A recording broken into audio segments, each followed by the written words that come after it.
సుఖినో భవంతు. తల్లికి, తండ్రికి, గురువుకి నమస్కరించి ఈరోజు సత్సంగ క్లాసు మొదలు పెడదాం. అక్టోబర్ 20, 2022 యూట్యూబ్లో వేదాంతి మహర్షి గారు బ్రహ్మజ్ఞానం అనే ఒక టాపిక్ కింద మాట్లాడారు. ఇది ఇంగ్లీష్లో ఉన్నటువంటి ఒక ఉపన్యాసాన్ని మనం తెలుగులోకి భావానువాదంగా చేసుకుంటున్నాం. మొదటిగా మ్యాగ్నెటిజం అంటే ఏమిటి అని ఒక ప్రశ్నతో మొదలు పెడతారు. దానికి జవాబుగా ప్రాణులలో ఉన్న ప్రాణశక్తిని జీవకాంతం అని అంటారు. అట్లాగే విశ్వమంతా ఆక్రమించి ఉన్నటువంటి ఒకలాంటి అయస్కాంత శక్తిని విశ్వకాంతము అన్నారు. ఇదే మ్యాగ్నెటిజం, ఇంగ్లీష్లో మ్యాగ్నెటిజం అంటారు దీన్ని. ప్రాణులలో ప్రాణశక్తి పరమాణువులు ఆత్మబ్రహ్మంలో ఉన్నప్పుడు వాటి నుంచి వెలువడే తరంగములను జీవకాంతము అని చెప్తున్నారు ఇక్కడ. అదే రకంగా విశ్వంలో కూడా శక్తి పరమాణువులు ఉంటాయి. అవి కూడా భ్రమణములో ఉన్నప్పుడు వాటి నుంచి వెలువడే శక్తి తరంగాల్ని విశ్వకాంతము అని చెప్పి మనకి ఇక్కడ తెలియజేస్తున్నారు. విశ్వకాంతమన్నా జీవకాంతమన్నా ఒకలాంటి అయస్కాంత శక్తి అన్నమాట. అది విశ్వంలోనూ ఉంది, ఇటు మానవుడిలోనూ ప్రాణశక్తిగా ఉంది. విశ్వంలో విశ్వశక్తిగా ఉంది.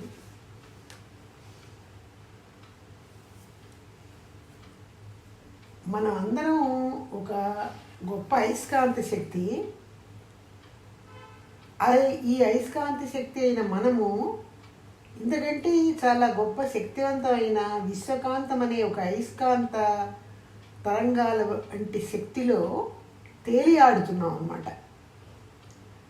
ప్రాణులలోని విశ్వంలో కానీ విశ్వంలో కానీ శక్తి పరమాణువులు లేదా ప్రాణశక్తి పరమాణువులు ఆత్మ ప్రదక్షిణ అనే భ్రమణంలో ఉంటాయి. వాటి నుండి వెలువడే తరంగములు బ్రహ్మముతో ఢీకొనినప్పుడు, బ్రహ్మము అంటే పరమాత్మ, భగవంతుడు, నిరాకార రూపము, ఆయనతో ఢీకొనినప్పుడు అవి కరిగి జీవకాంతముగా ప్రాణులలో, విశ్వకాంతంగా విశ్వంలో ఏర్పడుతున్నాయి అంటున్నారు. మానవ శరీరంలో ప్రాణశక్తి పరమాణువులు ఉంటాయి. వాటి చుట్టూ బ్రహ్మము అనబడే శుద్ధ పరబైలు అనబడే ఆయన యొక్క శక్తి కూడా ఉంది మానవ శరీరంలో. దాన్నే ఇక్కడ బ్రహ్మము అన్నారు. మానవ శరీరంలో తరంగాలు బ్రహ్మముతో ఢీకొన్నప్పుడు అవి కరిగి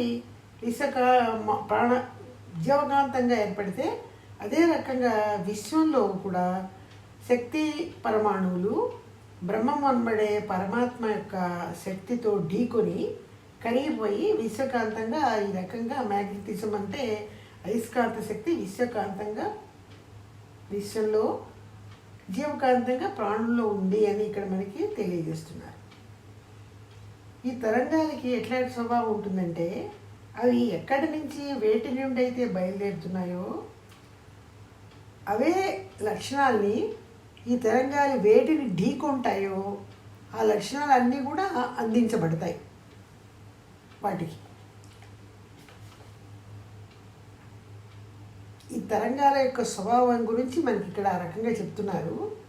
ఈ తరంగాలు బయలుదేరి విశ్వంలో భూమి మీద ఉన్నటువంటి మనుషులకు కానీ వస్తువులకు కానీ ఢీకొంటాయి అన్నమాట. అట్లా అది జీవకాంత తరంగాలు అలాగే ఢీకొంటాయి, విశ్వకాంత తరంగాలు అలాగే ఢీకొంటాయి. అప్పుడు ఆ తరంగాల్లో ఉన్నటువంటి స్వభావము, లక్షణాలు ఏ వస్తువు మీద ఢీకొంటున్నాయో వాటికి ఆ లక్షణాలు, ఆ గుణాలు అందించబడతాయి అని చెప్పడం. అది సరే. ఇక్కడ భూమిని గురించి చెప్తున్నారు. లవ్ అండ్ కంపాషన్ గురించి చెప్తారనమాట. ఆ విషయంలో భూమిని గురించి ఏం తెలియజేస్తున్నారంటే, భూమి 100 మైళ్ళ వేగంతో తన చుట్టూ తాను తిరుగుతూ సూర్యుని చుట్టూ 1000 మైళ్ళ వేగంతో తిరుగుతూ ఉంటుంది. అంత వేగంగా తిరుగుతున్న భూమి మీద మనం అందరము పక్కకు తూలకుండా జారకుండా నిలబడుతున్నాము అంటే భూమి యొక్క గొప్పతనము అదే ప్రకృతి అన్నమాట. ప్రకృతి యొక్క శక్తి, భూమి గొప్పతనమే ప్రకృతి శక్తి. దాన్నే గాడ్ అని కూడా అంటారు. ఈ గొప్పతనాన్ని కరుణ ప్రేమ రూపంలో మానవాళ్ళందరికీ అందించబడుతోంది. భూమి కదులుతున్నా కూడా మనం పడిపోకుండా ఉన్నామంటే భూమికి ఉన్న ఆకర్షణ శక్తియే దానికి కారణం.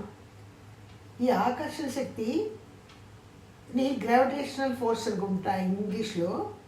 అది భూమి మధ్య భాగంలో భగవంతుడి రూపంలో ఉండి మనందరినీ పట్టి భూమి కేంద్రానికి లాగి ఉంచటమే భూమి యొక్క గొప్పతనము. అదే భూమి మధ్య భాగంలో ఉన్నటువంటి భగవంతుడు అనబడే గ్రావిటీ యొక్క గొప్పతనము. వీటినే కరుణ ప్రేమ అన్నారు. ఉదాహరణగా ఏం చెప్తారంటే, మామిడి చెట్టుకి చిన్న కాయ ఏర్పడి పిందెలు అనమాట, అవి పెరిగి పెద్దవై పండుగా మారుతాయి. ఆ పిందెలుగా ఏర్పడము, చెట్టు కొమ్మకి అది ఆనుకుని ఉండడము ప్రేమ అని చెప్తున్నారు ఇక్కడ మహర్షి గారు. వృక్షం ఏం చేసుకుంటుందంటే తను తీసుకునే ఆహారం అంటే నీటిని తీసుకుంటుంది, సూర్యుడి నుంచి శక్తిని తీసుకుంటుంది, భూమిని మినరల్స్ని తీసుకుంటుంది. ఇవన్నీ ఆహారంగా తీసుకున్నటువంటి వృక్షం ఏం చేస్తుంది, ఆ పిందెలాంటి కాయని క్రమంగా పండుగా మారుస్తుంది. దానిని కరుణ అన్నారు మహర్షి గారు. ఈ ప్రేమ కరుణ ఒక వృక్షంలో కూడా అలా కనపడతాయని చెప్తున్నారు. భగవంతుడి యొక్క ప్రేమ కరుణ. ఇంకొక ఉదాహరణ ఏంటంటే, మనకి ప్రమాదాలు యాక్సిడెంట్లు జరిగినప్పుడు రక్తం పూర్తిగా కారకుండా గడ్డగడుతుంది కదా. మనల్ని మరణం నుండి రక్షించడం కోసం మానవ శరీరంలో రక్తం అలా ఎక్కువగా కారకుండా గడ్డగట్టే యొక్క శిక్షణ అమరి ఉంచిందంటే భగవంతుడే. అదే ఆయన యొక్క ప్రేమ అన్నమాట. ఆయన ప్రేమ ఏంటి, మన శరీరంలో దెబ్బ తగిలినప్పుడు రక్తం కారకుండా ఆపడం, అది గడ్డగట్టి మనని మరణం నుంచి రక్షించడం కరుణ అన్నమాట. మరణానికి వెళ్ళిపోకుండా, యాక్సిడెంట్ అయినప్పుడు రక్తం అధికంగా స్రవించి మరణానికి వెళ్ళిపోకుండా కాపాడడానికి గడ్డగడుతుంది. ఈ రకమైన రెండు కార్యక్రమాన్ని ప్రేమ కరుణ అవి భగవంతుడి నుంచి అంటే ప్రకృతి నుంచి మానవుడికి అందిస్తోంది అని చెప్తున్నారు ఇక్కడ.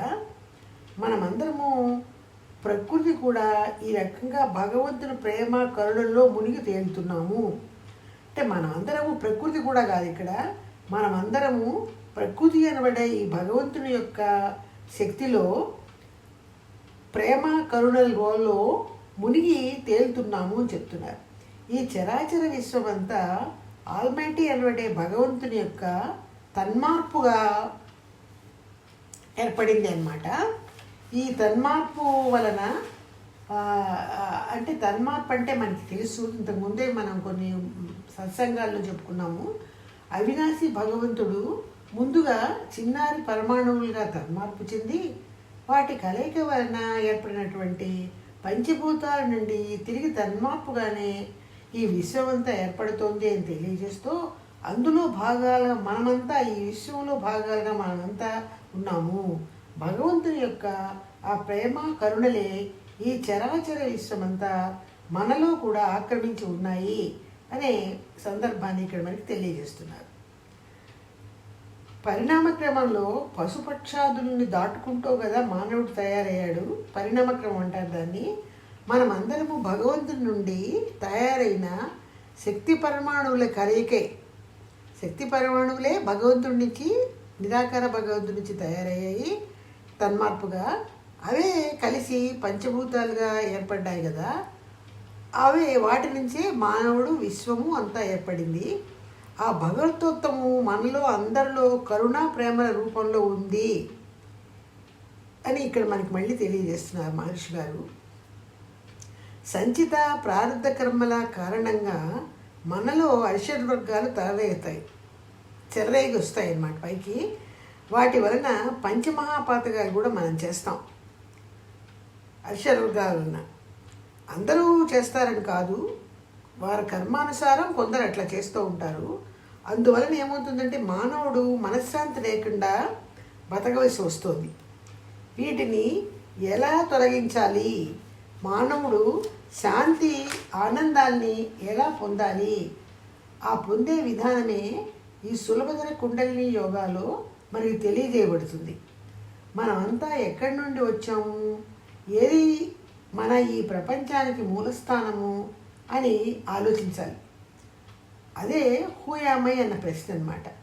నేను భగవంతుని తన్మార్పుగా ఏర్పడిన భగవంతుని అంశాన్నే, నాలో ఉన్న ప్రాణశక్తి భగవంతుడే అనే సత్యాన్ని గుర్తించి జీవులందరిలో అదే ప్రాణశక్తి భగవదంశం అని గుర్తించాలి. అప్పుడే అందరి పట్ల ప్రేమానురాగాలు ఉద్భవిస్తాయి. మనందరికీ కూడా శాంతి సుఖము అప్పుడే లభిస్తాయి. ఎటువంటి కాన్ఫ్లిక్ట్ ఉండదన్నమాట. కాన్ఫ్లిక్ట్ అంటే ఎవరితోనూ భేదాభిప్రాయాలు ఉండవు అని చెప్తున్నారు. ఆ శాంతి సుఖము లభించిన తర్వాత. ఈ కాన్ఫ్లిక్ట్ అంటే ఏంటంటే ఈ ప్రపంచ యుద్ధాలు, మారణ హోమాలు పై చెప్పినటువంటి సత్యాన్ని గ్రహించకే కలుగుతున్నాయి. భగవంతుని తన్మార్పుగానే మనం అందరం ఏర్పడ్డాము. అందరము అన్నదమ్ములు లాంటి వాళ్ళమే. ఒకే భగవంతుడు తన్మార్పుగా ఏర్పడిన మొదటి మానవుడు యొక్క సంతానమే మనం అందరము. కాబట్టి మనం అందరూ ఒకళ్ళకొకళ్ళు అన్నదమ్ములు, అక్క చెల్లెళ్ళు లాంటి వాళ్ళవే. ఏ కంట్రీలో ఉన్నా, అంటే ఎటువంటి స్టేట్లో ఉన్నా, ఏ కంట్రీలో ఉన్నా, ఏ పక్క భూమిలో ఉన్నా, ఏ మతానికి సంబంధించిన, ఏ కులానికి సంబంధించిన మన అందరం కూడా ఒకే ఒక్క మొదటి మానవుడు తన్మార్పుగా ఏర్పడిన, భగవంతుడు తన్మార్పుగా ఏర్పడిన మొదటి మానవుడి సంతానమే అందరము అనే సత్యాన్ని గ్రహించాలి. అంటే భగవంతుడు తన్మార్పు గ్రహించడమే కాకుండా ఆ భగవంతుడే ప్రేమ కరుణల రూపంలో మనలో ఉన్నాడు. మనకందరికీ కూడా ప్రకృతి రూపంలో భగవంతుడు ఈ కరుణ ప్రేమలను అందిస్తున్నాడు అనే సత్యాన్ని తెలుసుకోమని చెప్తున్నారు మహర్షి ఇక్కడ మనకి. గ్రహరాశులు, సూర్యుడు, చంద్రుడు, భూమి అన్నీ కూడా భగవంతుని శక్తి పరమాణుల కలయిక వల్ల ఏర్పడ్డవే.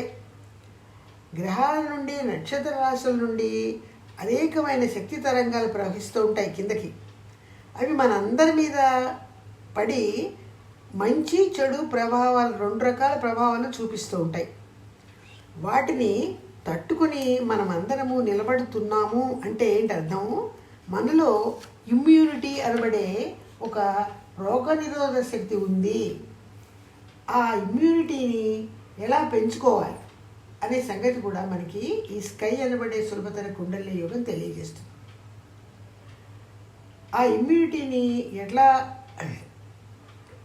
మనం పెంచుకోవాలి, ఈ శాంతితో ప్రశాంతంతో బతకాలి అంటే ఎలా దాన్ని పెంచుకోవాలి అన్న సంగతి ఇక్కడ మనకి 5 అంశాలుగా చెప్తారు.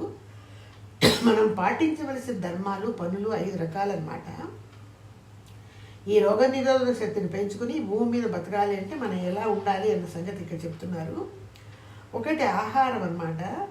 ఆహారం తీసుకోవడం కూడా అక్కడ జాగ్రత్తగా, మితంగా, సమయపాలనతో పోషకాహారం తీసుకోవాలి. ఇమ్యూనిటీ దానివల్ల పెరుగుతుంది. ఎక్కువ తిన్నా, సమయపాలన లేకున్నా ఏమవుతుందంటే, లేదా పాడైపోయిన ఆహారం తిన్నా ఆరోగ్యం చెడటం జరుగుతుంది అన్నమాట. పరిమితి, పద్ధతి పాటించాలి అంటారు ఆహారం తీసుకునే విషయంలో. పరిమితి అంటే మితాహారం తినడము, పద్ధతి అంటే సమయపాలన చేయడం. రెండోది వర్క్ అన్నమాట, అంటే పని. మన శరీరంలో జీవశక్తి, ప్రాణశక్తి మనకి కొంత కావలసినటువంటి జీవకాంత శక్తిని ఇస్తుంది. మన శరీరంలోని ప్రాణశక్తి జీవకాంత శక్తిని అనబడే ఒక శారీరకమైన శక్తి అన్నమాట, బలాన్ని అది మనకి ఇస్తుంది. మన దీని ఆహారం వల్ల కొంత శక్తి లభిస్తుంది. భూమి నుండి కూడా కొంత లభిస్తుంది. నక్షత్రాల నుండి కూడా కొంత లభిస్తుంది ఈ శక్తి. దీనిని ఏం చేయాలంటే ఒక పరిమితిగా, పద్ధతిగా వాడాలి అని చెప్తారు మహర్షి ఇక్కడ మనకి. అధికంగా శ్రమ చేయడం అంటే ఎక్కువ పని చేయడం, శరీరానికి ఎంతవరకు శ్రమ పడగలదో అంతవరకే కాకుండా శక్తికి మించి పని చేయడం వల్ల ఏమవుతుందంటే జీవకాంత శక్తి తగ్గిపోతుంది. జీవకాంత శక్తి తగ్గగానే ప్రాణశక్తి బలహీనం అవుతుంది, నీరసం వస్తుంది, అనారోగ్యం వస్తుంది, ఇమ్యూనిటీ తగ్గిపోతుంది.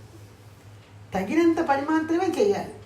ఎప్పుడు కూడా అధికంగా ఎక్కువ పని కూడా చేయకూడదు అన్నమాట. రోజుకి 5 to 8 hours వర్క్ చేయాలి. అదే ఇమ్యూనిటీని పెంచుతుంది. అసలు పని లేకుండా, కదలకుండా, మొద్దులాగా కూర్చున్నా కూడా అనారోగ్యం వచ్చి బరువు పెరిగి షుగర్ వ్యాధి లాంటివి రావడానికి కూడా అవకాశాలు ఏర్పడతాయి. కాబట్టి ఈ పని అన్నబడే వర్క్ విషయంలో కూడా ఒక పరిమితిని, పద్ధతిని పాటించాలి. మూడవది సెక్స్ అంటారు, అంటే లైంగిక జీవితం. పరిమితిగా, పద్ధతిగా ఉండాలి. ఇది కూడా అంటే భార్యాభర్తలు ఉన్నారనుకోండి, వాళ్ళ మధ్యలో సహనము, త్యాగము, సర్దుబాటుతనముతో ఉండాలి. ఈ సెక్స్ యాక్ట్ కూడా కాలపరిమితి ఉండాలి అంటారు. అదే ఆరోగ్యం, అదే ఇమ్యూనిటీని పెంచుతుంది. అధికంగా సంభోగం కానీ వ్యభిచారం లాంటివి కానీ చేయడం వల్ల అధికంగా ఈ సెక్స్ యాక్ట్స్ని చేయడం అన్నమాట. దానివల్ల శరీరానికి అనారోగ్యం కలుగుతుంది, ఇమ్యూనిటీ తగ్గిపోతుంది. కాబట్టి ఈ విషయంలో కూడా ఒక పరిమితిని, ఒక పద్ధతిని, భార్యాభర్తల మధ్య ఒక పరిమితి ఉండాలి. సెక్స్ యాక్ట్ కూడా పద్ధతి ఉండాలి. అలా ఉంటే ఇమ్యూనిటీని పెంచుకునే అవకాశం ఏర్పడుతుంది అన్నమాట. 4వది నిద్ర ఉండాలి.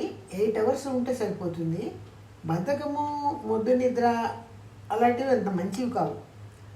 అది కూడా పరిమితిగా, అంటే 8 అవర్స్ నిద్రపోవడం. పద్ధతిగా అంటే తెల్లవారుజామున 4:30 ఆ ప్రాంతంలో లేవడం, ఇది పద్ధతి.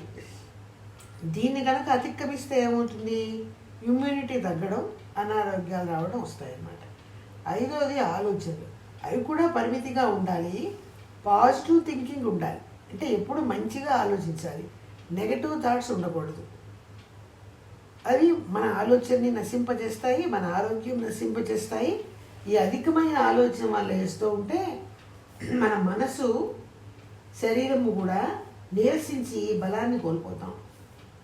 అలా అసలు ఆలోచనే లేకుండా ఉండలేము. కొన్ని పనులు చేయాలంటే ముందుగా ప్లాన్ వేసుకోవాలి. ఆ ప్లాన్ అంటే ఆలోచించి ఈ పని క్రమబద్ధంగా ఇట్లా చేయాలి అనే ఒక ఆలోచనతో ఆ పద్ధతిగా ఆలోచిస్తే ఆ పని మనం సక్రమంగా ఏ తప్పు లేకుండా చేయగలుగుతాం. మనం ఏ పని చేసినా కూడా దాని ఫలితం మనకు ఉంటుంది అని తెలుసుకోవాలి. దాన్ని కాజ్ అండ్ ఎఫెక్ట్ అంటారు. ప్రకృతి ధర్మాన్ని కూడా విస్మరించకూడదు. ఈ ప్రకృతి అనబడేది భగవంతుడు. ప్రకృతికి కొన్ని ధర్మాలు ఉన్నాయి. ఈ టైం ప్రకారం ఈ పనులు చేయాలి. ఈ రాత్రి పగలు ప్రకృతి మనకు చూపిస్తోంది. పగలు పనులు చేసుకోవాలి, రాత్రి నిద్రించి విశ్రాంతి తీసుకోవాలి. ఈ రకంగా ప్రకృతి ఇంకా మనకు అనేకమైన ధర్మాలు బోధిస్తూ ఉంటుంది. ఈ ప్రకృతి అన్నది కూడా భగవంతుడే. ఆ ప్రకృతి ధర్మాలను పాటించాలి. కాజ్ అండ్ ఎఫెక్ట్ అంటే ఏ పనులు చేసినా కూడా ఆ పని వల్ల మనకి తగిన ఫలితం ఉంటుంది. మంచి పనులు చేస్తే మంచి ఫలితము, చెడ్డ పనులు చేస్తే చెడ్డ ఫలితము.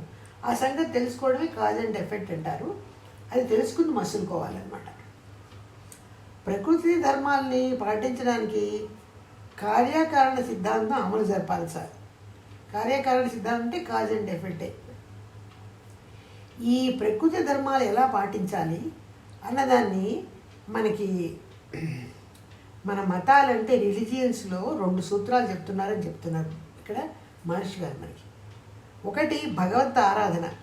మన మతాలు, మన రిలీజియన్స్ మనకి చెప్పేవి 2 సూత్రాలు. రెండోది ధర్మబద్ధమైన జీవితం. భగవత్ ఆరాధన అంటే భగవంతుడు యొక్క తన్మార్పుని అర్థం చేసుకుని, భగవంతుడు తన్మార్పుగానే మనందరం ఏర్పడ్డాము భూమి మీద అనే ఒక సిద్ధాంతాన్ని అవగాహన చేసుకుని ప్రకృతి ధర్మాలని వ్యతిరేకించకుండా ఉండాలి.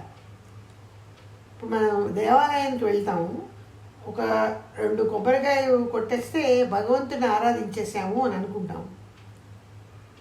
ప్రసాదాలు నైవేద్యం పెడుతూ ఉంటాము. అది తప్పు కాదు.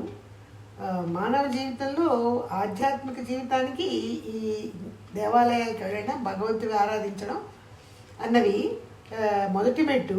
అది ఆచరించిన తర్వాతే ఆధ్యాత్మిక జీవితంలో తర్వాత పైకి వస్తారు. కానీ మనం పెడుతున్న నైవేద్యాలు స్వీకరించడానికి భగవంతుడికి స్టమక్ కనబడే పొట్ట ఉందా అని మనం ఆలోచిస్తున్నామా? లేదు. ఇంటెస్టైన్ ఉందా ఆహారం అంతా బయటికి వెళ్ళేది అరగడానికి? ఈ భగవంతుడు అనబడే ఈ బొమ్మకి, దేవాలయంలో బొమ్మకి కానీ, ఇంట్లో మనం పెట్టుకున్న విగ్రహానికి కానీ ఆ స్టమక్ లేదు, ఇంటెస్టైన్ లేదు. అలా మనం ఆలోచించకుండా చేస్తాం జీవితంలో. అది తప్పు అని మహర్షి గారు మనకి చెప్పటం లేదు. కానీ మనమంతా అటువంటి వాతావరణ పరిస్థితుల్లోనే పెరిగాం. మన పూర్వీకులు, మన పెద్దవాళ్ళు ఆ రకంగానే దైవారాధన చేస్తూ మనని పెంచి పెద్ద చేశారు. ఆ పరిస్థితుల్లో పెరిగాం కాబట్టి మనం అదే రకంగా ప్రవర్తిస్తూ ఉంటాము. అది తప్పు కాదు. కానీ ఈ రకమైన దైవారాధన మొదటి మెట్టు. ఈ దైవారాధనలో కొంచెం పైకి పెరిగి ఎలా ఉండాలంటే జీవారాధనే దైవారాధన అన్నారు పెద్దలు, గురువులు. కష్టాలలో బాధల్లో ఉన్నవారికి సేవలు అందించడం, ఆకలి బాధల్లో ఉన్నవారికి పిడికడ అన్నం పెట్టడం, అది నిజమైన దైవారాధన. ఈ దైవారాధనలో కూడా పరిమితి పద్ధతి పాటిస్తూ దేవాలి. మనకు ఉన్నదంతా దానాలకి ధర్మాలకి ఉపయోగించి మనం కడుపేదలం అయిపోవడం అన్నది కూడా పద్ధతి కాదు. ఉన్నంతలో పేదలకి, నిరుపేదలకి, అనాథలకి తేగతగిన సహాయం చేస్తూ జీవించడం ధర్మబద్ధ జీవితం. అంటే రెండో పాయింట్ ధర్మబద్ధమైన జీవితం. ముందు దైవారాధన గురించి చెప్పారు, ఇప్పుడు ధర్మబద్ధమైన జీవితం అంటే ఇంతకుముందు మనం 2-3 ఉపన్యాసాల్లో చెప్పుకున్నవే, మహర్షి గారి ఉపన్యాసాల్లో.